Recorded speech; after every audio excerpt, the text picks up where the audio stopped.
اب آپ دیکھیے اسی آیت کے نیچے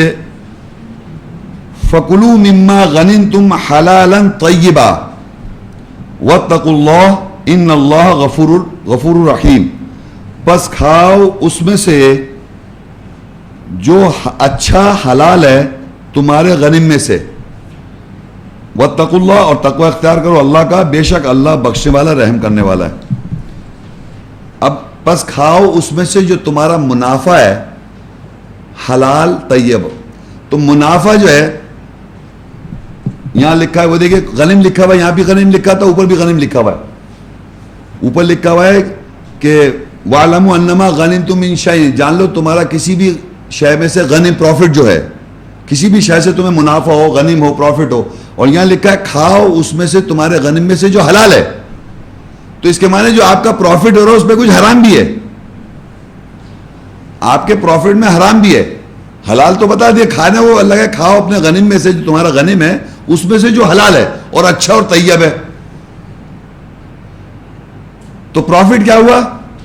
100 روپیہ، حلال کیا ہوا اس میں سے 80، 20 کیا ہوا حرام، وہ ہے بڑھوتی ربا، وہ ہے بڑھوتی اور ربا۔ اس سمپل سی بات ہے کہ آپ کا پروفٹ ہوا 100، حلال ہے وہ، لیکن کھانے کو اللہ کہہ رہا ہے فَكُلُوا مِمَّا غَنِمْتُمْ حَلَالًا طَيِّبًا، تم اپنے پروفٹ میں سے جو حلال ہے وہ کھاؤ، تو پروفٹ تو سب ٹوٹل 100 حلال، پروفٹ تو میرا 100 ہوا، لیکن اس میں سے کھانا کتنا ہے 80 کھانا ہے،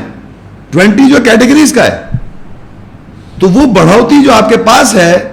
وہ ربا کہتے ہیں اس کو اللہ حرام بھی کہہ رہا ہے، اس بڑھوتی کو حرام بھی کہہ رہا ہے، ربا بھی کہہ رہا ہے، حرام کہہ رہا ہے، وہ حرام ہے۔ تو اب آپ دیکھیے وہ اس کو اللہ تعالیٰ نے نیکسٹ سورہ 4 کے اندر، اب ہم ربا کا لفظ استعمال کریں گے بڑھوتی کا، آپ سمجھ جائیں کیا چیز ہے وہ بڑھوتی، آپ کے سمجھ میں آ جانی چاہیے کہ وہ ہے کیا۔ حلال غنم پر نفع میں سے اللہ کہہ رہا ہے کھاؤ جو حلال ہے طیب اچھا ہے، جو حلال طیب ہے وہ ہے 100 میں 100 کا 100 آپ نے کمایا، پروفٹ تو ہوا وہ آپ کا 100، لیکن حلال کہہ رہا 80، 20 جو ہے وہ حلال نہیں ہے آپ کا، مگر منافع ہوا تھا 100، تو اسی طرح وہ 20 جو ہے وہ ربا ہو جائے گا۔ کس طرح؟ سورہ نساء 4 کی 161، وَأَخْذِهِمُ الرِّبَا وَقَدْ نُهُوا عَنْهُ وَأَكْلِهِمْ أَمْوَالَ النَّاسِ بِالْبَاطِلِ وَأَعْتَدْنَا لِلْكَافِرِينَ مِنْهُمْ عَذَابًا أَلِيمًا، اور انہوں نے ربا بڑھوتی کو پکڑا اور تحقیق اس کے بارے میں روکے گئے تھے، اور انہوں نے باطل کے ساتھ لوگوں کا مال کھایا، اور ہم نے ان میں سے کافروں کے لیے دردناک عذاب تیار کر رکھا ہے۔ اب یہاں پر دیکھیے اللہ تعالیٰ کہہ رہا ہے کہ ان لوگوں نے بڑھوتی ربا کو پکڑا۔ اب بڑھوتی ربا کیا چیز ہے؟ وہ جو منافع میں سے جو 20 ہے وہ پکڑا ہوا ہے، یاد رکھو وہ آپ کا ربا تو بڑھوتی ہو گئی نا، 100 میں اگر آپ نے نہیں دیا تو بڑھوتی ہو گئی، اس کو میں بار بار ایکسپلین نہیں کروں، بڑھوتی آپ کے ذہن میں آ رہنا چاہیے، بڑھوتی کیا چیز بڑھا ہوا ہے، وہ 20 جو بڑھا ہوا ہے اس کو پکڑ رکھا ہے، اس کو اللہ کہہ ربا کو پکڑ رکھا ہے، اور وہ روکے گئے تھے اس کے بارے میں، اور انہوں نے لوگوں کا مال باطل طریقے سے کھا لیا۔ وہ لوگ کون تھے؟ وہ ظاہری بات ہے زمرے والے، وہ 8 کیٹیگریز تھے، ان کا باطل طریقے سے آپ نے مال کھا لیا، باطل طریقے سے مال کھا لیا۔ وَأَعْتَدْنَا لِلْكَافِرِينَ، اور تیار کر رکھا ہم نے عذاب کافروں کے لیے، ان میں سے عذاب دردناک عذاب۔ کافر کون ہے؟ کافر کون ہے؟ جو اللہ کی آیت سنتے ہیں، سمجھتے ہیں اور اس کے بعد انکار کر دیتے ہیں، جو نہیں جانتے وہ اگنورنٹ ہیں، جاہل،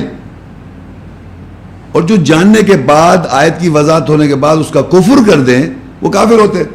تو اللہ کہہ رہا ہے کہ یہ لوگ جانتے ہیں، ظاہری بات ہے جب ان کو منع کیا، روکا گیا، دیکھیے لکھا ہے وَأَخْذِهِمُ الرِّبَا، ان کو وہ پکڑتے ہیں ربا کو، بڑھوتی کو پکڑتے ہیں، قَدْ نَهُوا عَنْهُ، وہ روکے گئے تھے اس کے بارے میں، تو اس کے معنی ان کو روکا گیا تھا، انہیں بتایا گیا تو روکا گیا نا، اور وہ کھاتے ہیں وَأَكْلِهِمْ أَمْوَالَ النَّاسِ بِالْبَاطِلِ، اور انہوں نے لوگوں کا مال کھا لیا باطل کے ساتھ۔ وَأَعْتَدْنَا لِلْكَافِرِينَ مِنْهُمْ، اور ہم نے تیار کر رکھی ہے کافروں کے لیے دردناک عذاب۔ تو یہ پتہ یہ چل رہا کہ قرآن مجید میں یہ آیت تو خیر اس کا کانٹیکسٹ جو میں نے یہ آیت پڑھ رہا ہوں اس کا کانٹیکسٹ میں تو یہودی لکھا ہوا ہے اس آیت کا، لیکن پورے قرآن مجید میں جتنی آیتیں ہیں ربا سے منسلک سوائے اس آیت کے، ساری کی ساری ایمان والوں کو خطاب ہے. ساری آیات جو کہ ربا سے منسلک ہیں لفظ، وہ دیکھیں نیکسٹ آیت میں آپ دیکھیں ایمان والے آئے گا.